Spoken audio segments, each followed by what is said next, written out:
ہم سب کے چینل کو ضرور سبسکرائب کریں۔ لڑکوں کے اسکول کی چھٹی 20 منٹ پہلے ہوتی ہے۔ استاد لڑکوں کو ان کی سائیکلوں پر سوار کراتے ہیں، نکالتے ہیں۔ ایک استاد ان کے پیچھے لگتا ہے اور انہیں ہانکتا ہوا گھروں کی طرف لے جاتا ہے۔ یہ وہ لڑکے ہیں جو دور کے گاؤں سے آتے ہیں۔ بعد میں لڑکیوں کے اسکول کی چھٹی ہوتی ہے۔ وہ پیدل مارچ کرتی گھروں کو جاتی ہیں۔ کھیتوں میں کام کرتے کوئی نہ کوئی بزرگ اپنے جوتے کو اور رستے کو دیکھتا رہتا ہے۔ کوئی منڈا ہاتھ لگے ان کڑیوں کے پیچھے جاتا۔ یہ 80 کی دہائی کا شروع ہے، ہائی اسکول کا منظر ہے۔ جیسا دیہات کا مزاج ہے ویسا انہوں نے انتظام کر رکھا ہے۔ وقت گزرے اور بدلے، خیریت رہے۔ دوسرا منظر گورا بازار پشاور کا ہے۔ ہم دوست ہیں، کبھی 2 ہیں، کبھی 3۔ ایک درزی کو کپڑے دینے آیا ہے، ہاتھ میں رسالہ ہے، دوسرے ہاتھ میں اپنے سامنے اپنے گھر والی کا سوٹ کی پیمائش کرا رہا ہے۔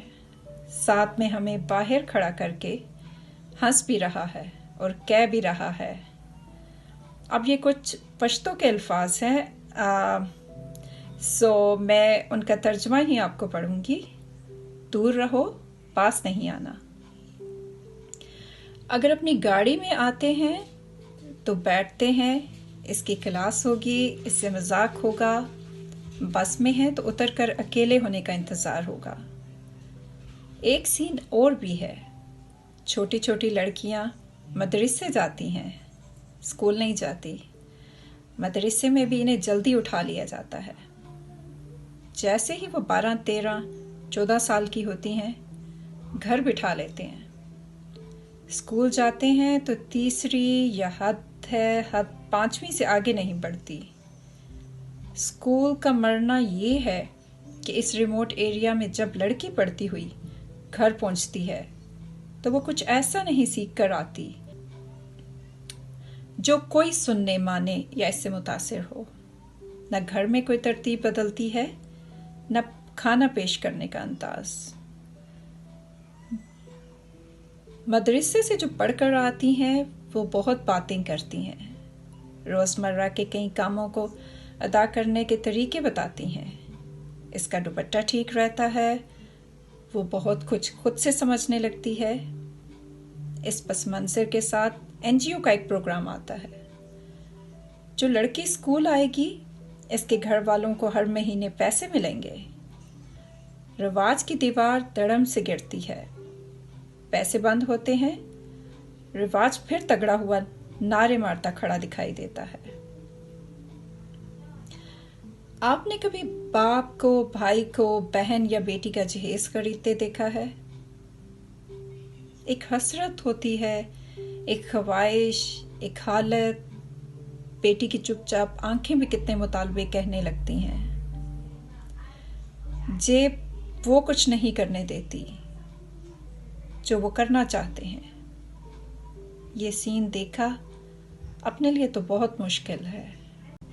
2 بار بلکہ 3 بار اتفاق ہوا کہ لڑکے لڑکی کو اپنے نئے گھر کی خریداری خود کرتے دیکھا۔ خوشی تھی، حساب تھا، دوستانہ سا کہ کیا اب کر لیں، کیا رہنے دیں، کس کے بغیر گزارا ہے، کیا ضروری ہے۔ جیب چھوٹی بھی لگے تو مجبوری کا احساس کہیں نہیں تھا، اور تھا بھی تو کم کم ہی محسوس ہوا۔ ایک خریداری دل میں زلزلے لے آئی۔ ایک والد تھا جو اپنی بیٹی کے لیے عام سی خریداری کرنے نکلا تھا، جوڑا، جوتا اور پرس کہ شاید اسکول کی کوئی پارٹی تھی۔ والد کو میچنگ کی ضرورت سمجھ نہیں آ رہی تھی، لڑکی فون پر بتا نہیں پا رہی تھی۔ ابا میں نہیں جاؤں گی، ضروری نہیں ہے، جبکہ ابا بھیجنا تو چاہتا تھا۔ ساتھ یہ کہتا تھا کہ میچنگ مہنگی ہے، مل نہیں رہی۔ وہ سمجھ بھی نہیں پا رہا تھا۔ ایک حسرت ہے کہ دکاندار میں ہوتا، وہ اسی ابا کے ساتھ خریداری کو آتی تو اسے پتہ لگتا کہ باہر جو لوگ ملتے ہیں وہ بھی اپنے ہوتے ہیں، دوسرے کے دل کے سن لیتے ہیں۔ دیہی علاقوں میں ہر سال بنتی گندی مندی روڈیں جو ہر سال ہی ٹوٹتی رہتی ہیں بڑی ہی زہر لگتی ہیں۔ اب تو انگلی پر حساب ہو جاتا ہے پیسے کدھر کدھر جاتے ہیں۔ بڑا ہی سڑ کر پوچھا تھا، یہ سب تو جواب ملا تھا، روڈ بن جاتی ہے تو دور کے قصبوں سے بھی اچھے رشتے آ جاتے ہیں۔ ہم کسی نہ کسی طرح رواج کرتے آ رہے ہیں، جیسے تھے ویسے رہ مر رہے تھے، اب بدل رہے ہیں رواج بھی ہم بھی، ٹوٹ پھوٹ زیادہ ہمارے مزاج کی مرمت کر کے ہمارے رواج سدھارے، ہم ان کی سنیں وہ ہمیں جانیں۔ ایسا کوئی ملا نہیں، خود ہم کچھ کرتے نہیں، خدا اسے بھجواتا نہیں۔ امید ہے کہ آپ کو اچھی لگے گی۔ Thank you. اللہ حافظ۔